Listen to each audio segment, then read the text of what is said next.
ಜೈ ಶ್ರೀ ಭುವನೇಶ್ವರಿ ತಾಯಿ. ಸುರಗಿರಿ ಉತ್ಸವದ ಪವಿತ್ರ ಅಂಗವಾಗಿ ಶ್ರೀಕ್ಷೇತ್ರ ಸುರಿಗಿರಿ ಬೆಟ್ಟ ಶ್ರೀ ಭುವನೇಶ್ವರಿ ಸಮಿತಿ, ಗುರು ಹಿರಿಯರು ಹಾಗೂ ಅಮ್ಮನವರ ಸನ್ನಿಧಿಯ ಆದೇಶದಂತೆ ಇಂದು ನಮ್ಮ ಮನೆಗೆ ಬಾಗಿನ ನೀಡಿ ಶ್ರೀ ಭುವನೇಶ್ವರಿ ತಾಯಿಯ ಸೇವೆ ಮಾಡುವ ಅಪರೂಪದ ಅವಕಾಶವನ್ನು ಕಲ್ಪಿಸಿರುವುದು ನನ್ನ ಜೀವನದ ಅತ್ಯಂತ ಪುಣ್ಯದ ಕ್ಷಣವಾಗಿದೆ.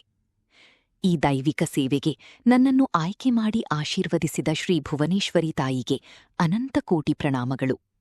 ಹಾಗೆಯೇ ಈ ಭಾಗ್ಯವನ್ನು ನೀಡಿದ ಸಮಿತಿಯ ಎಲ್ಲ ಪದಾಧಿಕಾರಿಗಳು, ಗುರು ಹಿರಿಯರು ಹಾಗೂ ಸೇವೆಯಲ್ಲಿ ತೊಡಗಿರುವ ಪ್ರತಿಯೊಬ್ಬರಿಗೂ ಹೃತ್ಪೂರ್ವಕ ಕೃತಜ್ಞತೆಗಳನ್ನು ಸಲ್ಲಿಸುತ್ತೇನೆ.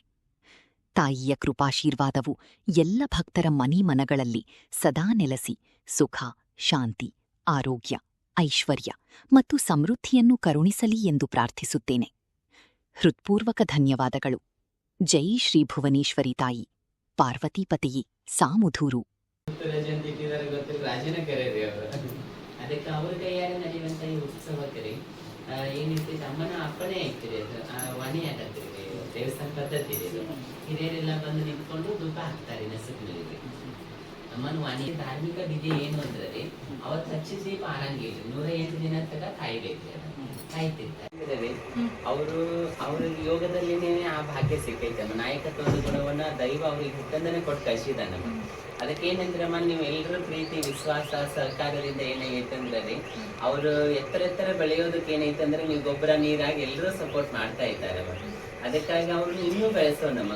ಯಾಕಂದ್ರೆ ನಮ್ಮ ಒಂದು ಮರ ಬೆಳೆದ್ರೆ ಹೇಗೆ ಸಾವಿರಾರು ಹಕ್ಕಿಗಳಿಗೆ ನೆರಳು ಆಶ್ರಯ ಆಗತ್ತೋ, ಹಾಗೇನೈತಲ್ಲಿ ಮುತ್ತುವನ್ನ ಬೆಳೆದ ಅಂದ್ರೆ ನಮ್ಮ ಸಂಸ್ಕೃತಿಗೆ ರಕ್ಷಣೆ ಆಗತ್ತಮ್ಮ, ಆ ಸಂಸ್ಕಾರಕ್ಕೆ ರಕ್ಷಣೆ ಆಗತ್ತಮ್ಮ.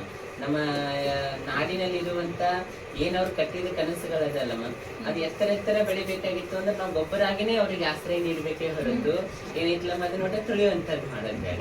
ಅನುಗ್ರಹಿಣಂ ಧನಧಾನ್ಯಾದಿ ಸಮೃದ್ಧಾರ್ಥಾಯ ಸೌಖ್ಯ ಪ್ರಭಾವನಂ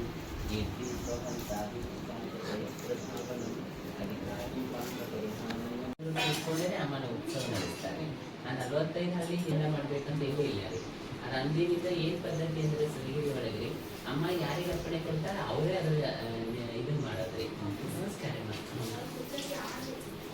ಅದಕ್ಕೆ ಅಂದಿನಿಂದಲೂ ಅಲ್ಲೊಂದು ಪದ್ಧತಿ ಇಟ್ಕೊಂಡು ಬಂದಿದ್ದಾರೆ, ಕ್ಷೇತ್ರ ಸೇವಾ ಮಾಡುವಂತದ್ರಿ.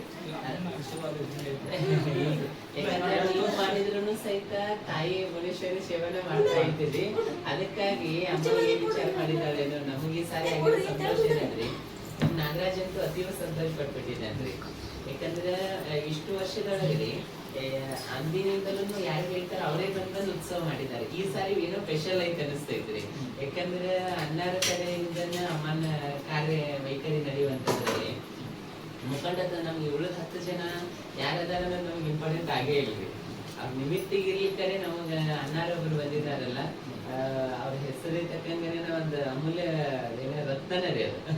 ಅವ್ರಿಗೆ ಹೆಸರು ಹೇಗೆ ಮುತ್ತುರಾಜ ಅಂತ ಇಟ್ಟಿದಾರೆ ಗೊತ್ತಿಲ್ಲ, ರಾಜನ ಕರೆ ರೀ ಅವರು. ಅದಕ್ಕೆ ಅವ್ರ ಕೈಯಾರೆ ನಡೆಯುವಂತ ಈ ಉತ್ಸವಕ್ಕೆ ಏನಿರ್ತೈತೆ ಅಮ್ಮನ ಅಪ್ಪಣೆ ಐತಿರಿ, ಅದು ವಾಣಿ ಆಗತ್ತಿರಿ, ದೇವಸ್ಥಾನ ಪದ್ಧತಿ ಇದೆ. ಹಿರಿಯರೆಲ್ಲ ಬಂದು ನಿಂತ್ಕೊಂಡು ಧೂಪ ಹಾಕ್ತಾರೆ ನಸುಕಿನಲ್ಲಿ. ಅಮ್ಮನ ವಾಣಿ ಧಾರ್ಮಿಕ ವಿಧಿ ಏನು ಅಂದ್ರೆ ಅವತ್ತು ಹಚ್ಚಿದ ದೀಪ ಆರಂಗಿಲ್ಲ, 108 ದಿನ ತನಕ ಕಾಯ್ಬೇಕು, ಕಾಯ್ತಿರ್ತಾರೆ.